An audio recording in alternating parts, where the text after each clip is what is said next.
연재 중인 잡지라고 하는 매체 확인해야 합니다. 연재 중인 데이터의 효율적인 전달, 이게 대주제. 그거와 관련해서 데이터의 시각화, 소주제. 글을 기고할 겁니다. 데이터 시각화의 개념, 장단 시각화된 데이터의 장단점, 데이터 시각화의 대표적인 사례를 포함해서 글을 작성할 겁니다. 그러면 읽으면서 어디에 기억, 니은, 디귿 들어가는지 확인해야지. 데이터라고 하면 무엇이 떠오르는가 물어보고 대답하고 문답.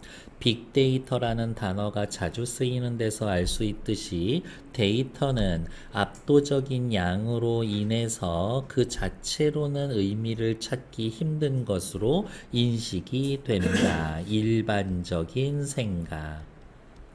방대하고 다양하며 일견 무의미해 보이는 데이터를 유의미한 정보 차원으로 형상화하기 위해서는 일정한 형식으로 분류, 배열하고 의미 있는 형태로 시각화하는 과정이 필요하다. 그러면 이거겠네. 무의미한 데이터를 시각화해서 유의미한 정보로 만드는 겁니다. 이러한 표현 과정을 데이터 시각화라고 합니다. 데이터 시각화의 개념, 그럼 옆에 위에다가 기억이라고 써야지. 분석적 정보에 기반을 둔 설득이 효용시 중시되는 현대 사회에서 자, 데이터 보세요. 그러니까 이렇게 하셔야 되지 않겠습니까? 데이터 시각화의 중요성은 나날이 증대가 되고 있다라고요. 시각화된 데이터는 문자로 표현된 데이터에 비해서 직관적으로 의미를 이해해 줍니다. 니은 내용이죠. 따라서 이러한 데이터는 더 넓은 계층의 사람들에게 쉽게 다가설 수 있습니다. 얘도 니은 얘기지. 이를 해석하는 과정에서 문화적 요인이 작용하여 인종, 언어, 지역, 종교에 따라 달리 해석될 수 있다라는 한계가 존재하며 역시 니은에 해당되겠지. 지나치게 시각화되면 오히려 전달의 효율이 떨어져 정보로서의 가치가 감소되기도 합니다. 어머, 요 두 번째 문단은 온통 니은에 해당되는 얘기네. 가장 대중적인 예시인 지하철 노선도 디귿이죠. 데이터 시각화의 방법을 보여주자.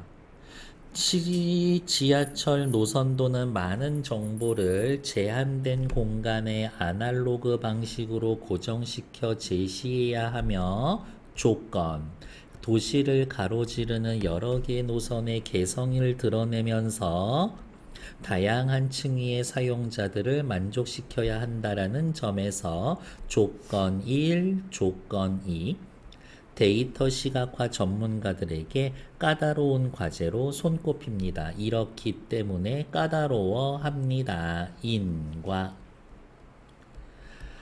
디지털 지하철과 관련된 데이터를 효율적으로 시각화하기 위해선 다양한 방식이 사용되죠. 먼저 서로 다른 색으로 노선을 구분하죠. 저 월요일에 빨간색, 초록색 탈 거예요. 서울 갈 거거든요. 촌놈이 서울 간다고. 지난주에 종로 갔다가 홍대를 갔는데 나 진짜 늙었나 봐.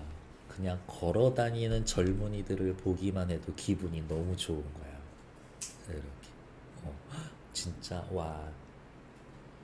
되게 흔한 표현일 수 있는데 진짜 생명력 이런 게 느껴져. 저들은 어쩜 저렇게 내가 살아있어 라는 걸 이렇게 기운을 내뿜어낼까? 막 이러면서. 너무 좋더라고. 런던 지하철의 경우 각 노선에 패턴을 부여해 이 패턴을 토대로 시각 약자도 노선을 구분할 수 있도록 만들었다. 여기 시각 약자는 생맹인 사람들, 색약인 사람들 얘기하는 거예요. 그러나 이 방식은 많은 노선에 일일이 패턴을 부여할 경우 지나치게 복잡해진다는 한계가 있지. 우리나라에서는 명도를 조절하는 방식, 색약자도 색의 밝기로 노선을 구분할 수 있게 합니다. 아, 시각적인 약자를 고려한 사례를 대비해 놓은 거죠. 각 노선이나 구간의 개성에 따라 시각화 방법이 달라질 수밖에 없죠. 시내 구간의 경우 정차역은 좁은 간격, 도심과 주변 위성을 잇는 통근 전철의 경우 정차수의 개수가 적고 역 간의 거리가 길어. 그래서 이렇게 지하철 노선도 보면은 서울 신도림 중심으로는 빽빽해. 요만큼 틈 사이로 여기 있어. 근데 천안 가는 전철은 듬성 여기 있어.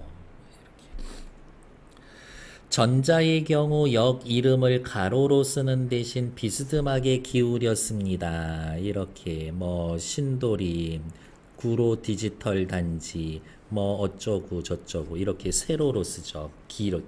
비스듬하게. 정보를 제시할 수 있는 가용 공간을 확보한다. 한편 후자의 경우 듬성듬성할 경우 역 간의 거리에 비례하는 수만큼 구격을 나누고 빛을 전멸하여 자신이 탄 전철의 위치를 가늠할 수 있게 했었다. 도심과 공항을 연결하는 철도는 주 승객이 외국인인 점을 감안해서 영어와 기타 외국어로 병기하고요. 역 간의 이동 소요 기간을 표기하고 분실물 센터 등 주요 정보를 함께 제공하고 있습니다. 그러니까 다양한 시각화 방법에 대해 설명해 주고 있다. 너무 필기를 안 하고 있나? 다양한 시각화 방법.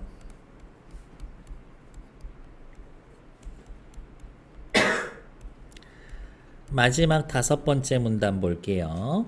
이렇듯 효율적으로 시각화된 데이터는 정보로서 커다란 사회적 효용을 발휘한다. 이렇게 표시할 거예요. 데이터가 시각화되면 정보가 되어서 커다란 사회적 효용을 갖게 된다. 저는 이렇게 그냥 표시하려고요. 지저분해 보이지만. 그래서 모든 글을 읽을 때 인과관계나 순서는 항상 신경을 좀 쓰셔야 한다. 데이터와 정보의 중요성이 한층 부각되는 현대 사회에서 데이터 전문화와 시각화 디자이너의 역할을 동시에 수행하는 데이터 디지털 전문가에 대한 수요도 급증하고 있는 상황입니다. 왜? 2명 줄 월급 1명 주고서 끝내겠다 이건 거지. 아, 매정한 현대사회. 이렇게.